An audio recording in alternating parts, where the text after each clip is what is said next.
Mira a este niño de 11 años. Está sentado en la cama de un cuarto de hotel, solo. Es de noche, y está esperando a su padre. Su padre no es un hombre cualquiera. Es el futbolista más famoso que ha dado Gran Bretaña. El hombre que medio mundo idolatraba. El que tenía la cara de una estrella de cine y el talento de un dios. Pero esta noche, ese padre no va a volver. Está en un bar, bebiendo. Y para cuando regrese, ya será otro día. Y el niño habrá pasado la noche entero. Solo. Detente y piénsalo un segundo. Hubo un tiempo en que este hombre lo tuvo absolutamente todo. El talento que hacía llorar de emoción a estadios enteros. La fama de una estrella de rock. Y a las mujeres más hermosas del planeta. Esas que el resto del mundo solo veía en las revistas. Lo tuvo todo. Y lo tiró. Absolutamente todo. Por una botella. Este es George Best. El genio. El primer popstar del fútbol.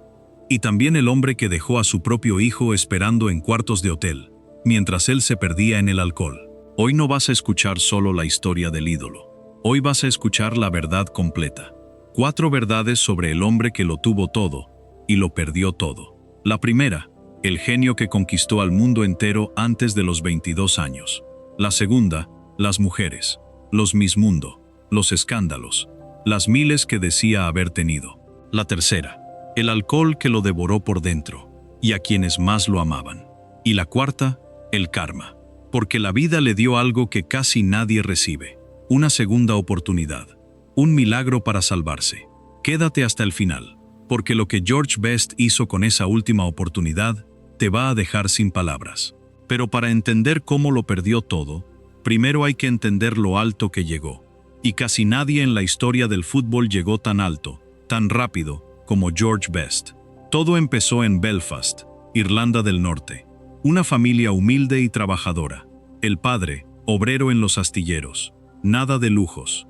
Solo un niño flaco y tímido, con una pelota pegada al pie, jugando en las calles de su barrio. Pero ese niño tenía algo que no se puede enseñar. Un don. Tenía apenas 15 años cuando un cazatalentos del Manchester United lo vio jugar. Y lo que ese hombre escribió en un telegrama al club se volvió legendario. Solo decía: creo que he encontrado un genio. Un genio. Esa palabra perseguiría a George toda su vida. Llegó al Manchester United, y el mundo no estaba preparado para lo que venía. Velocidad. Equilibrio. Un regate imposible que dejaba a los defensas en el suelo, como si bailara entre ellos. George Best no jugaba al fútbol. Lo pintaba. En 1968, con solo 22 años, ganó la Copa de Europa con el United. Y ese mismo año fue nombrado el mejor jugador de Europa, el mejor del continente, a los 22. Pero aquí está lo que hizo a George Best diferente a cualquier futbolista antes que él. No era solo un genio en la cancha, fuera de ella era una estrella de rock. Con su pelo al estilo de los Beatles, su sonrisa, sus ojos azules, la prensa portuguesa lo bautizó el quinto Beatle. Fue el primer futbolista convertido en celebridad mundial. El primero en tener fans gritando como si fuera un cantante. El primero en aparecer en las portadas, no por sus goles, sino por su vida. Las discotecas, los autos deportivos, la ropa de moda y las mujeres. Siempre, las mujeres. George Best lo tenía todo. A los 22 años, el planeta entero estaba a sus pies. Y quizás, ese fue justamente el problema. Porque cuando lo tienes absolutamente todo tan joven, ¿qué te queda por conquistar? ¿Y qué haces con todo ese vacío que la fama nunca logra llenar? George encontró una respuesta a ese vacío. La encontró en el fondo de un vaso. Pero antes de hablar del alcohol, hablemos de la otra obsesión de George Best, las mujeres. Porque si en la cancha era un genio, fuera de ella era un cazador incansable. Según sus propias palabras, su adicción a las mujeres empezó a los 16 años, con una chica que trabajaba en una panadería cerca del club. Y desde ahí, no paró jamás. A medida que su fama crecía, las mujeres que lo rodeaban eran cada vez más deslumbrantes. Modelos, actrices, reinas de belleza. George se movía por las discotecas de Inglaterra con una rubia distinta del brazo cada noche. Él mismo llegó a presumir de algo que suena casi imposible. Dijo que en un solo periodo de 24 horas, en Manchester, estuvo con 7 mujeres diferentes. y a lo largo de su vida aseguró haber dormido con miles. Pero las conquistas más famosas de George tenían una corona. Literalmente, los Miss Mundo. Hay una frase suya que lo dice todo, con ese humor negro tan británico. George dijo: «Dicen que me acosté con 7 Miss Mundos. No es verdad. Fueron solo 4. A las otras 3, no aparece». Una de ellas fue Marjorie Wallace, la Miss Mundo estadounidense. Pero ese romance terminó en un escándalo internacional. Lo acusaron de robar objetos del apartamento de ella. La policía lo arrestó. Las cámaras de todo el mundo cubrieron el caso. Al final, el juez lo declaró inocente. Dijo, con todas sus letras, que George Best salía de esa corte sin una sola mancha en su carácter. Pero el daño a su imagen ya estaba hecho. Y George, en lugar de aprender, vendió su versión de la historia a un periódico. Convirtió hasta el escándalo en dinero. Hubo muchas más. Eva, una belleza danesa que llegó a demandarlo cuando él rompió su compromiso. Mary Stavin, otra Miss Mundo. Actrices reconocidas. La lista parecía no tener fin. Y aquí está la parte más triste de todo esto. George Best tuvo a las mujeres más hermosas del planeta. Mujeres que cualquier hombre habría soñado con tener a su lado. Pero nunca pudo quedarse de verdad con ninguna. Nunca pudo construir algo real, porque George ya estaba casado. Casado con otra cosa, con la botella. Y esa era la única relación a la que jamás le fue infiel. Hay una frase de George Best que se volvió legendaria, y que resume su vida entera mejor que cualquier otra. Cuando le preguntaron qué había pasado con toda la fortuna que ganó, con todo ese dinero de estrella, George respondió, con una sonrisa: «Gasté mucho dinero en alcohol, mujeres y autos rápidos. El resto, simplemente lo malgasté». La gente se reía. Era ingenioso. Era encantador. Pero detrás de esa broma había una tragedia que se estaba devorando a un hombre vivo. Porque mientras el mundo se reía de sus ocurrencias, el alcohol ya lo tenía agarrado del cuello. El genio que deslumbró al mundo empezó a faltar a los entrenamientos. Desaparecía durante días enteros. Se peleaba con sus entrenadores. Y en 1974, con apenas 27 años, una edad en la que un futbolista está en su mejor momento, George Best abandonó el Manchester United, el club de su vida. El talento más grande de su generación tiró su carrera a la basura, por la bebida, y de ahí todo fue cuesta abajo. La bancarrota, las deudas, hasta terminó en la cárcel, condenado por conducir borracho y agredir a un policía. Pero hay un lado de esta historia más oscuro todavía, uno del que se habla menos, porque el encanto que el mundo entero adoraba, las personas más cercanas a George a veces veían algo muy diferente. Es importante decirlo con seriedad, sin adornos. Según los reportes y sus propias declaraciones, hubo episodios de violencia.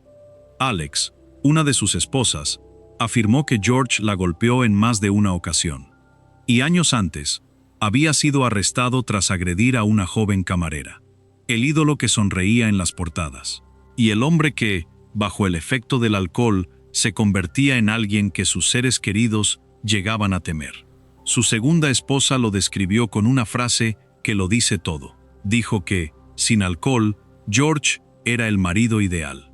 Pero bajo los efectos de la bebida, se transformaba en otra persona. Agresiva, irreconocible. 2 hombres en un mismo cuerpo. El genio que el mundo amaba. Y la sombra que el alcohol despertaba. Pero la persona que más sufrió esa sombra no fue una esposa, ni una novia, ni una Miss Mundo. Fue alguien mucho más pequeño, mucho más inocente.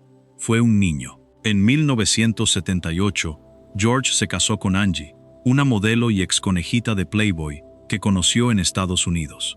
Y 3 años después, en 1981, llegó al mundo su único hijo, un niño llamado Callum.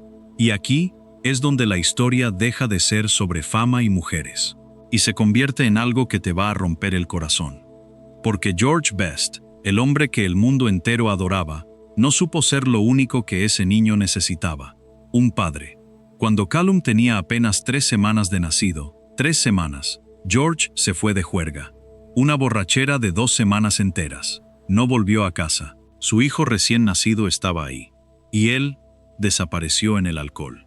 Y ese fue solo el comienzo de un patrón que destrozaría al niño. Callum creció en Estados Unidos con su madre, pero viajaba a Inglaterra para ver a su padre. Y casi siempre volvía con el corazón roto. Volvía con historias terribles, de abandono, de gritos, y según sus propios relatos, de abuso. Hubo una vez, cuando Callum tenía apenas 11 años, que su padre lo llevó a un hotel, y esa noche, George salió a beber, y dejó al niño solo. Toda la noche, George no regresó hasta la tarde del día siguiente. ¿Recuerdas al niño del principio de esta historia? El que esperaba solo en un cuarto de hotel a un padre que no volvía. Ese niño era Callum, esperando a George Best, esperando a un padre que, una y otra vez, eligió la botella antes que a él. Incluso cuando llegó el momento de pelear por su hijo en un tribunal, en la audiencia por la custodia, George ni siquiera apareció, no se presentó, como tantas otras veces en la vida de Callum. Años después, ya adulto, Callum lo resumió con una frase que duele hasta los huesos. Dijo que, en sus peores épocas, su padre estaba sobrio solo 2 horas al día, 2 horas. El resto del tiempo, lo perdía el alcohol. El hombre que tuvo el amor de millones de desconocidos, no pudo darle amor constante al único niño que llevaba su sangre y su nombre. Y llegamos a la parte final, la que muchos llaman justicia. Otros, simplemente, karma. Para el año 2000, décadas de alcohol habían cobrado su precio. El cuerpo de George Best, el cuerpo de aquel atleta deslumbrante, se estaba apagando. Su hígado estaba destruido. Funcionaba a apenas un 20%. Los médicos fueron claros. Si seguía bebiendo, iba a morir. Y entonces, la vida le ofreció algo que muy pocos seres humanos reciben jamás. Un milagro. En el año 2002, George recibió un trasplante de hígado. Una operación tan complicada que casi muere en la mesa de operaciones, por una hemorragia. Le dieron un órgano nuevo. Le dieron, literalmente, una segunda vida. Detente y piensa en lo que eso significa. En algún lugar, una familia que perdió a un ser querido donó ese hígado. Un equipo de médicos arriesgó todo para salvarlo. Le regalaron una segunda oportunidad que millones de personas, en lista de espera, jamás llegan a recibir. Una última oportunidad para salvarse, para recuperar a su hijo, para vivir. ¿Y sabes qué hizo George Best con ese milagro? Volvió a beber. Léelo otra vez, despacio. Le dieron un hígado nuevo y volvió a beber. Apenas un año después del trasplante, lo fotografiaron tomando vino. En 2004, lo condenaron otra vez por conducir borracho. Los médicos le habían dicho que una sola copa más podía matarlo. Le prometió a su esposa que nunca más volvería a beber. Fue una promesa más que no pudo cumplir. El hombre que lo tuvo todo, a quien la vida le dio hasta una segunda existencia, eligió la botella. Otra vez. Hasta el último día. El 25 de noviembre de 2005, George Best murió. Tenía 59 años. Su cuerpo, finalmente, se rindió. Pero antes de morir, hizo algo. Desde su cama de hospital, demacrado, irreconocible, pidió que publicaran una foto suya. Una foto cruda, dolorosa, junto a un mensaje para el mundo. Decía, no mueran como yo. Esa fue su última jugada. No un gol, no un trofeo, una advertencia. Y así, mi gente, llegamos al final de esta historia. 4 verdades sobre el hombre que lo tuvo todo. La primera, un genio. Quizás el más talentoso que pisó una cancha. El quinto Beatle, el primer popstar del fútbol. La segunda, las mujeres. Los Miss Mundo, los escándalos, las miles que decía haber tenido. Y la tristeza de no poder quedarse de verdad con ninguna. La tercera, el alcohol, la sombra que despertaba en él, el dolor que dejó en sus esposas y en su hijo. Y la cuarta, el karma, la segunda vida que le regalaron y que tiró por la misma botella de siempre. Y aquí hay que decir algo importante, con el corazón. El alcoholismo es una enfermedad. George Best peleó contra ella durante casi toda su vida y perdió. Esa parte de su historia no es para juzgarla con burla, sino con compasión, porque detrás del ídolo había un hombre que sufría de verdad. Pero también es la historia de algo más difícil de aceptar. George Best recibió todos los dones que un ser humano puede soñar: el talento, la fama, la belleza, el amor de millones, y hasta una segunda oportunidad para vivir. Y aún así, no pudo salvar lo único que de verdad importaba. No pudo ser un padre para su hijo. No pudo ser un esposo para sus esposas. Y al final, no pudo salvarse ni a sí mismo. Esa es la lección más dura de todas: que puedes tener todos los regalos del mundo en las manos, y aún así dejarlos caer, uno por uno. Dios sabe lo que ningún tribunal juzgó, y el tiempo, tarde o temprano, siempre cobra. Ahora quiero escucharte a ti. ¿Fue George Best una víctima de una enfermedad que no pudo controlar? ¿O fue un hombre que desperdició el regalo más grande que la vida puede dar? ¿Tragedia o desperdicio? Dímelo en los comentarios. Quiero leer lo que piensas. Y si esta historia te atrapó, suscríbete al canal. Porque cada semana contamos las verdades que el mundo del fútbol prefiere esconder. Las caídas, las traiciones y los secretos detrás de las leyendas. Cuídate, y nos vemos en la próxima.